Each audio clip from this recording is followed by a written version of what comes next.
America की tension कम होने का नाम नहीं ले रही है। एक तरफ उत्तर कोरिया है तो दूसरी तरफ ईरान ने बहुत बड़ी मुश्किल खड़ी कर दी है। हालात ऐसे हैं कि अमेरिका को लगने लगा है कि वो खाड़ी देशों में बुरी तरह फंस चुका है।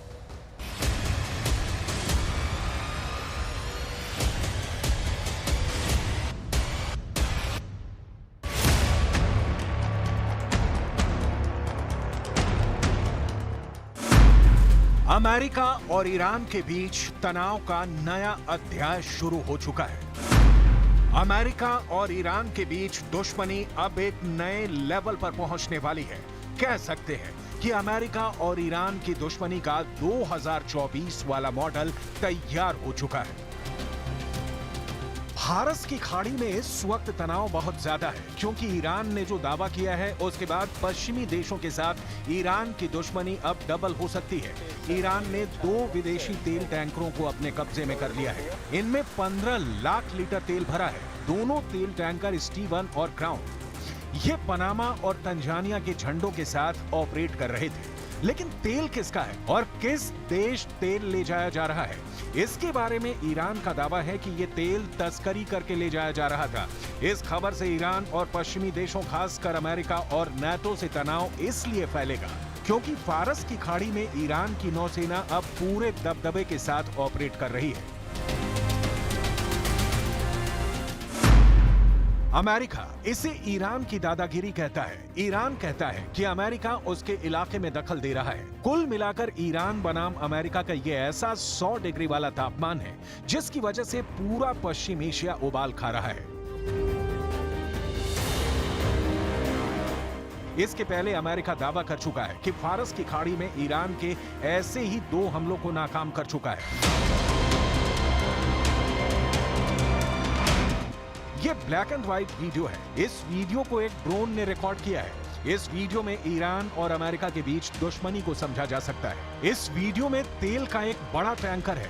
पहले इस जहाज के पीछे 2 फास्ट बोट आती हैं, उसका पीछा करती हैं। फिर अचानक इन फास्ट बोट्स की तादाद 10 हो जाती है। गिन लीजिए, 1 2 3 4 5 6 7 8 9 और आगे से इस शिप को घेरने की कोशिश करने वाली ये 10वीं फास्ट बोट। ये ईरान के रिवॉल्यूशनरी गार्ड्स की फास्ट बोट है और ये फारस की खाड़ी में ऐसे ही एक्टिव रहती हैं। ईरान पर जब भी अमेरिका का दबाव बढ़ता है, वो प्रेशर का जवाब इस समुद्री इलाके में डबल प्रेशर से देता है और फिर टारगेट पर वो जहाज होते हैं जो अमेरिका से किसी भी नाते से जुड़े हुए हो। इस इलाके में ऐसा होता रहता है, ऐसा आए दिन होता रहता है। ईरान अपने समंदर में दखल बर्दाश्त नहीं करता और फौरन कार्रवाई करता है। जब भी कोई शिप उसके हिस्से वाले समंदर में दाखिल होता है तो ईरान फास्ट बोट से लेकर हेलीकॉप्टर तक तैनात करता है। अगर कमांडो एक्शन की नौबत आए तो ईरान उससे भी पीछे नहीं हटता। यही वजह है कि अब ईरान की कार्रवाई को अमेरिका के लिए बड़ी धमकी के तौर पर देखा जा रहा है।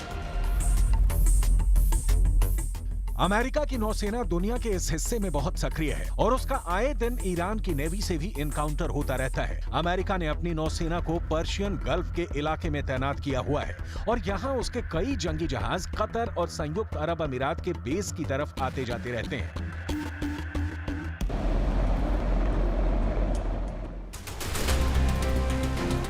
अमेरिका के इन जंगी जहाजों को भी ईरान नहीं बख्शता और कई बार इन बड़े बड़े हथियारों वाले जहाजों को भी ईरान की नौसेना धमका चुकी है। यही वजह है कि अमेरिका यहाँ पर अपना कैरियर बैटल ग्रुप भी एक्टिव रखता है। उसे लगता है कि ईरान के साथ किसी भी वक्त युद्ध की जरूरत पड़ सकती है।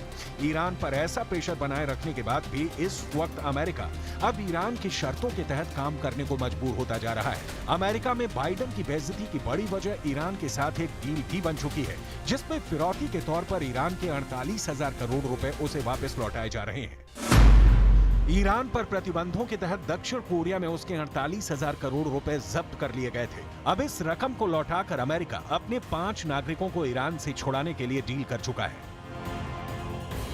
अमेरिका के विदेश मंत्री एंटनी ब्लिंकन ने इसके लिए प्रतिबंधों में छूट देने के लिए दस्तखत कर चुके हैं। दोनों देशों के अधिकारी कह चुके हैं कि सैद्धांतिक रूप से एक समझौता हो गया है।